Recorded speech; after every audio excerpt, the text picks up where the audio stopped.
J'ai aussitôt pensé, mon père serait fier de moi.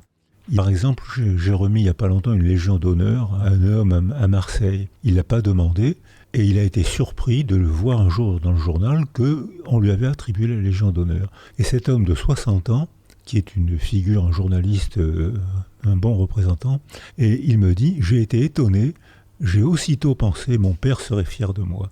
Il a 60 ans et toute sa vie, c'est pas très conscient, mais à l'occasion de cet événement, c'est devenu conscient et ça l'a surpris. Ça alors, j'ai la Légion d'honneur, mon père serait fier de moi, j'en reviens pas d'avoir eu cette réaction.